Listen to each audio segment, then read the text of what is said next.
What's going on, Daily Dose of Patience? Welcome back to another video. It's your boy, aka J Dose. As you can see, we are here in the airport, getting back on road. I apologize for the break. Took a little bit of a break due to camera malfunctions. I had to send the camera back to get fixed, and I went on a little mindset retreat, which I'll get into later on in the video. Right now, we're heading across the country, back to California. We're going to San Diego. Feels good to be back in the airport. I like to do the travel vlogging because it switches up the scenery, it switches up the content, it's new settings for filming. And when I'm at home, especially in the winter, there's not much you could do film-wise besides hit the gym and some things around the house. And I don't know about you guys, but for me, if I'm watching a YouTuber or watching someone who's producing content and it's in the same spot every single time, same setting, it's boring and you get sick of it. You don't want to watch it anymore. But I'm always looking to make content that's worthy of watching. Hit that subscribe button, like the video. Let's get into it.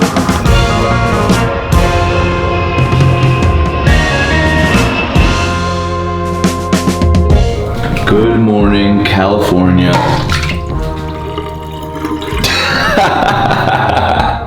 That is such a me way to start the day.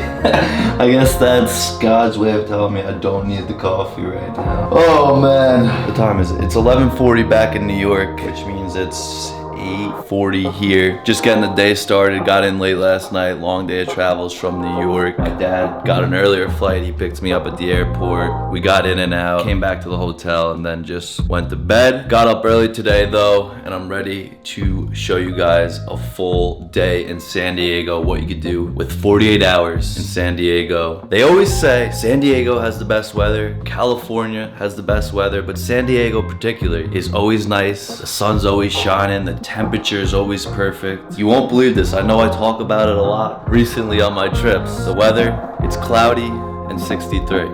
So as you can see, not the sunniest day here. But they did say that the sun is supposed to come out later today. We'll see what happens. I said that last time when we were in California and it never came out. But I was just on a mindset retreat up in upstate New York, Briarcliff Manor, Westchester area, through the fire department, and we had some of the best sports psychologists and doctors in the world come and talk to us. And one thing that they all related back to, or they all tied into their speeches, was that no matter what we do, we can't control the outcome of most situations. The only thing that we can control is how we respond. And I thought that was really powerful. One of the best sports psychologists, one of the first pioneers of sports psychology, Dr. Fader. You can look him up. He worked with Eli Manning. He worked with the New York Mets organization. He worked with some of the best sports teams, some of the best sports stars of our generation. And he was talking about this one moment where a pitcher had come up to him and said, "How do I get more strikeouts?" And he said, "You can't." And he said the pitcher looked at him with a death stare in his eyes, ready to kill him. He said, "What do you mean I can't get more strikeouts?" He said, "You can't control what the batter is gonna do. You can only control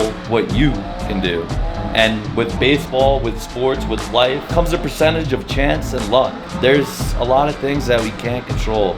The weather, obviously, being one of the top things that we can't control. But what we can control is how we respond to certain situations, certain things that are thrown our way, obstacles. And I thought that was pretty powerful.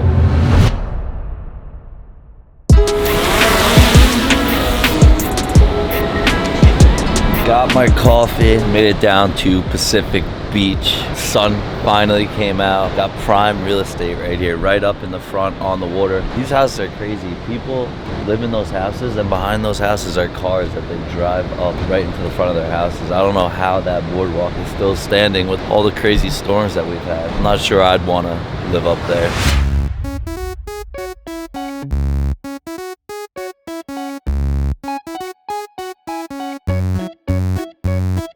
About to run through my morning routine, which consists of journaling, running, and of course working out. I'm also going to take a walk down the boardwalk here, or I'm going to run down the boardwalk here and check out the spots. There's so many good food spots that I looked up on Yelp and got suggestions from friends that have been here before. I'm going to try and hit those places. Journaling's been great for me ever since I started picking it up. At first I didn't know what to do, but when you talk about journaling to build a solid mental mindset foundation, there's 3 things that you could write down each day. If you're not not sure where to start journaling, I highly suggest that you start with these 3 things. Write down a quality effort that you gave that day, something that you progressed in that day or you made progress in, and a success that you had that day. It could be big or small. It doesn't have to be, you know, something crazy that you did. It could be a small little success that you had. But when you write down these 3 things, start building confidence, and over time these small wins add up, and as you go on you look back and you see, because sometimes we do things and we don't even recognize that we do them. But when you write it down, you get these words out of your head, get them on paper, you start to see it, you add it up, small wins become big wins, and over time you see that confidence building. About to set off on a little run here. Gonna look to do 4 to 5 miles today. Did 8 yesterday, but people think that I like running. I don't like running. I like doing things that I don't like, as backwards as that sounds. Because when you do things that are out of your comfort zone, that's where you grow the most.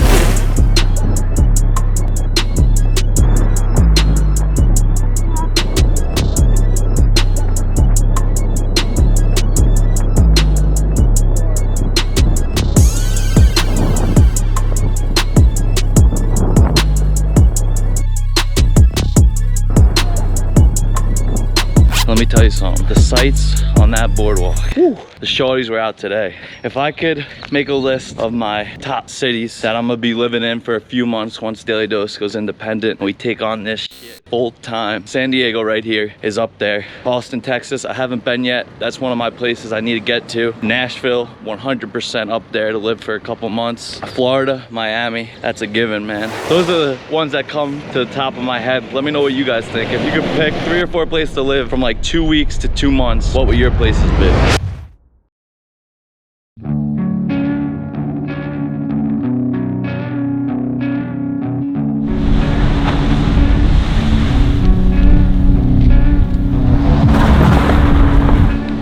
Look at that view.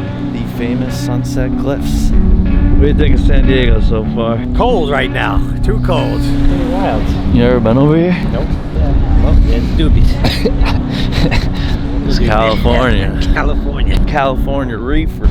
Crazy how they have no boundaries or anything. Like someone could just go right over, slip and fall. There's had to be a couple deaths here before of people going over. That's how you stay back. Stay back. Don't fall. How many pictures you think have been taken here at Sunset Cliffs? About 100 easy. Hey, 100 easy. 100 easy in the last minute.